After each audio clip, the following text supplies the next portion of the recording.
مولانا مودودی رحمہ اللہ تعالی جیسے لوگ کاش ہر دور میں آتے رہتے تو اتنی فرقہ واریت نہ پھیلتی۔ مودودی صاحب کے اوپر اس طرح کے جو کلام لوگ کرتے ہیں، ان لوگوں سے اگر کہیں نا کہ آپ یہ قرآن پہ حلف رکھ کے کہیں کہ انہوں نے خلافت و ملوکیت ورڈ بائی ورڈ خود پڑھی ہے اور اس کے بعد کاؤنٹر ویریفائی کیا ان کے حوالوں کو، تو یہ قرآن پہ ہاتھ رکھ کے حلف نہیں دے سکیں گے۔ انہوں نے اپنے بزرگوں کی کتابوں سے خلافت و ملوکیت کو سمجھنے کی کوشش کی۔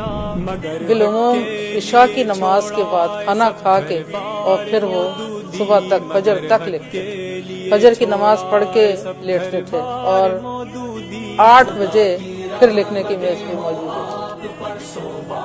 تھی۔ یہ اس میں کبھی ہم نے کوئی فرق نہیں دیکھا، اور آخر عمر میں جب بہت جوڑوں کی تکلیف ہوئی تو انہوں نے یہی بات کہی کہ اب میری ہڈیاں مجھ سے انتقام لے رہی ہیں۔ وہ کہتے ہیں الآلہ، تو یہ اللہ کا نام ہے، تو مودودی صاحب کا تو نام ہی شرکی ہے، نعوذ باللہ۔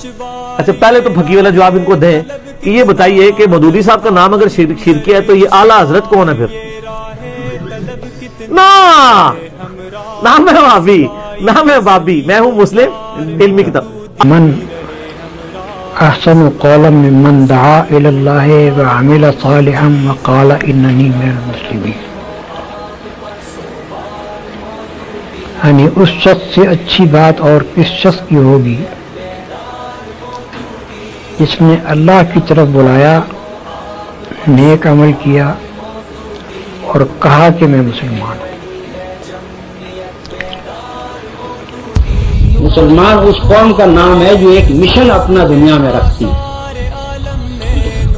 اسلام کی تبلیغ کبھی پیشہ ور مبلغین کے ذریعے سے نہیں ہوئی ہے، بلکہ ہر مسلمان ایک پیدائشی مبلغ ہے۔ مسلمان ہونے کی حیثیت سے اس کا کام یہ ہے کہ نہ صرف یہ کہ وہ خود مسلمان ہو، بلکہ اپنے قول سے، اپنے عمل سے، اپنے کردار سے، اپنی گفتار سے، اپنے رفتار سے، اپنی ہر چیز سے اسلام کی تبلیغ کرے اور دوسروں کے اوپر اثر ڈالے۔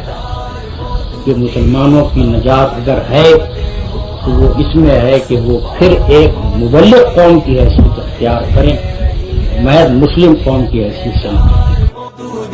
ادھر تفہیم دی کی مجلسوں کے شمع محفل بھی، ادھر تفہیم دی کی مجلسوں کے شمع محفل بھی، ادھر راہ عمل کے قافلہ سالار مودودی، ادھر راہ عمل کے قافلہ سالار مودودی۔ خدا کی رحمتیں ہوں آپ پر سو بار مودودی، دعائیں دے رہی ہے جمعیت بیدار مودودی۔